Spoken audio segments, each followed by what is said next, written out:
Hey, what's up, everybody? Welcome to another edition of Dropping Knowledge with Noah.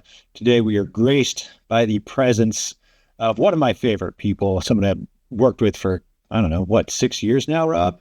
Rob DeGeorge, Director of Product Consulting for VinSolutions and Dealer.com. But today, we're going to be talking about CRM. I think if anybody is an expert in the CRM space, it's Rob. He's worked, in the dealership, behind the desk, working with dealers for years and years, kind of explaining the differences of CRMs out there. But let's just get right into it and talk about, how dealerships can use CRMs more effectively. What are some of the misconceptions about CRM and just kind of see where this leads us. Does that sound good? Sounds great. All right. Sounds good. So let's jump right into it, Rob. So one thing that I've been kind of geeking out on a lot lately is the Cox Automotive digitization of retailing studies, the buyer journey surveys, the finance journey surveys. And one thing that the digitization of retail studies showed was that the seamless online to offline experiences drive higher CSI and gross profit.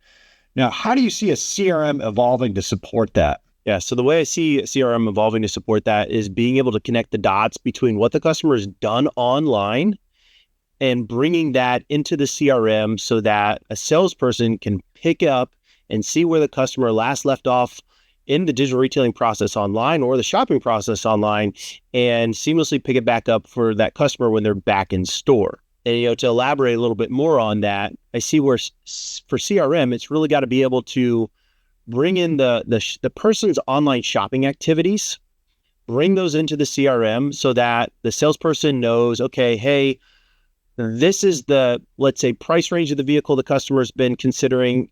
This is the model or the body style of the vehicle customer's been considering outside of maybe the vehicle that the offer came in on. And then also being able to see like what steps specifically the customer completed. For example, did they select a certain financing term? For instance, was it 72 months? Also, did they request a specific amount of money down, like $3,000? In addition, have they already filled out their credit application or finance application? Have they already selected aftermarket or vehicle protection products like GAP or extended service contracts?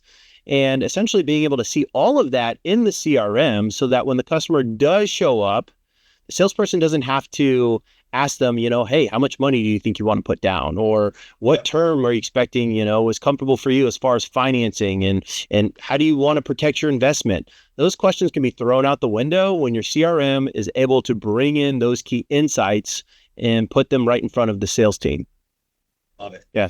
Yeah, I think the big thing about CRM these days is we got to think of it more than just, a tool that takes leads, sends them to where they need to go, and tells people what to do. There's so much more information that they can provide to really make our salespeople's lives easier and better.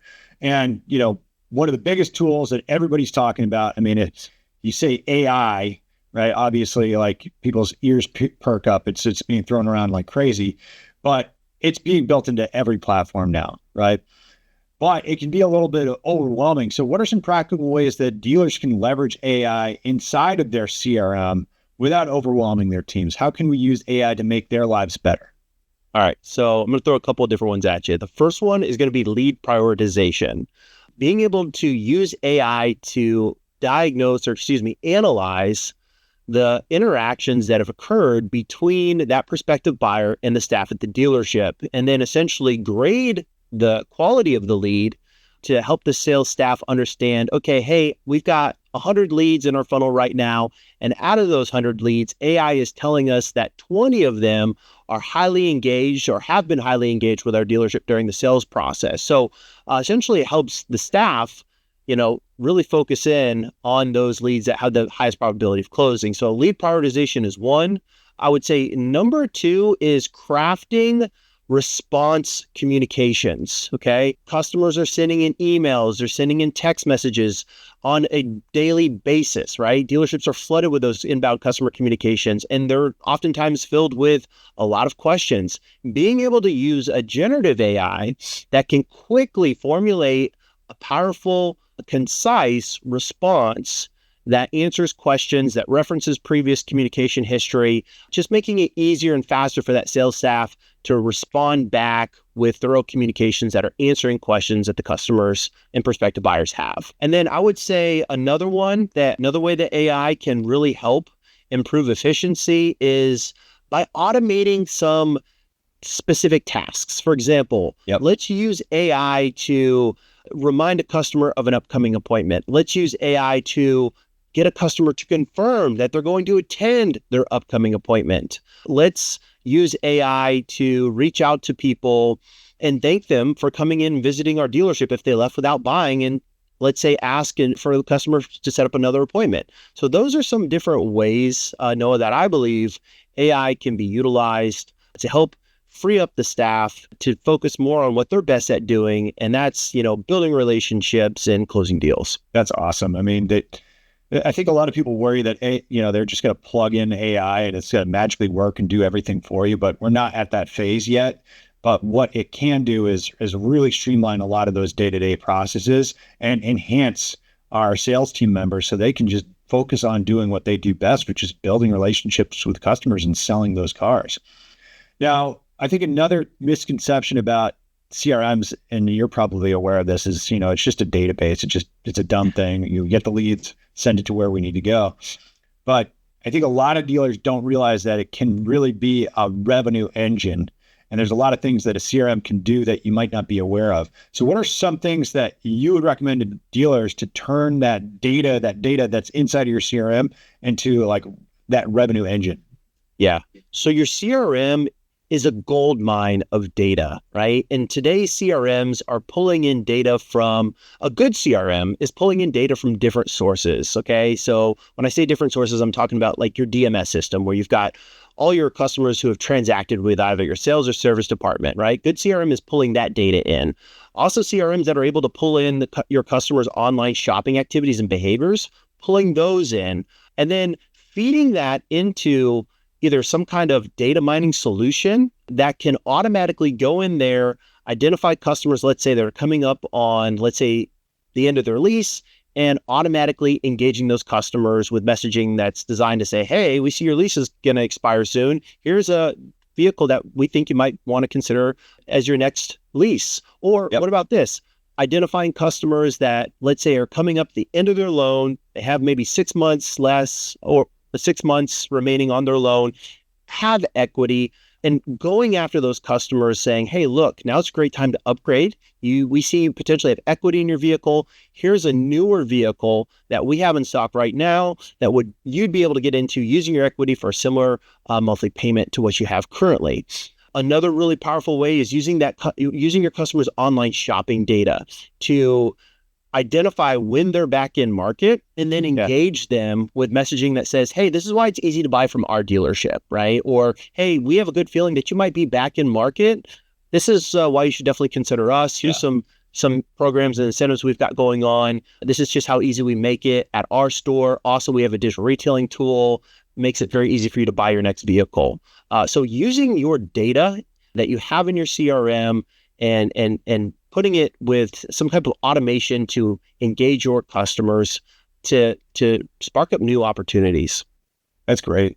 Yeah, I think the other thing that we can do too is, when you automate a lot of that outreach, you're saving your salespeople a lot of time and hassle, because how many times have, we've seen dealers set up a routine where it's like, hey, call this guy after a year to wish his car happy birthday. And the guy's not happy to get the call because it's wasting his time, and you're wasting your salesperson's time. So when they do have that prospect that's actually interested, they might not have as much energy because they've talked to 400 people who didn't want to buy a car. So it's just going to be a huge time saver for everyone. And I think that ties right into this next question where we're asking, what's one thing you've seen your top performing dealers, right? The people are absolutely out there crushing it nonstop. What do they do with their CRM that's different from everyone else? Yeah, they treat the CRM like it's their playbook, not just their scoreboard. And what I mean by that is, a lot of dealers are just using their CRM to log activity instead of using the CRM to drive what should happen next. Okay. Being able to come in there and using the CRM to see, okay, hey, what customers do I need to call next? Which leads do I need to prioritize? Just to keep things like all your different sales opportunities moving forward.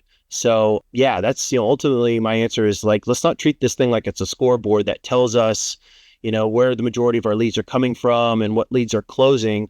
Let's really use the CRM as our playbook to help us identify what the best next steps are and to actually do those steps. Awesome. All right, so let's think about the other side of the coin here. So if you could snap your fingers and instantly fix one CRM bad habit across the industry, what do you think it would be? It would be, getting their salespeople to not, one bad habit that I would love for people to stop doing is stop using your personal cell phone to communicate with your customers. For example, I can't tell you how many salespeople will text message a customer or prospective buyer from their personal phone instead of doing that text message through their CRM or even with email or through Facebook Messenger. Stop using your personal communication channels to, correspond with your customers and prospective buyers. CRMs today, great CRMs today, allow you to do all of your communications through multiple channels. Do it inside the CRM. And here's why. When you have a customer, right, you've got somebody that, let's say, you talk to on the phone, you sent text messages to, you sent emails to, heck, you even sent a few Facebook messages to. Being able to pull up a customer, if you're doing that in the CRM, you can pull up that customer and you can see all of those different communications across those channels in one spot, making it very easy to see where you last left off with that customer. Yeah, that's awesome. All right, I'm going to take these two questions and kind of make them into one here. So that Cox Auto Buyer's Journey Survey showed that shoppers, they're happier than ever, but they still hate how long that process takes. And that can lead to what we call the trust gap.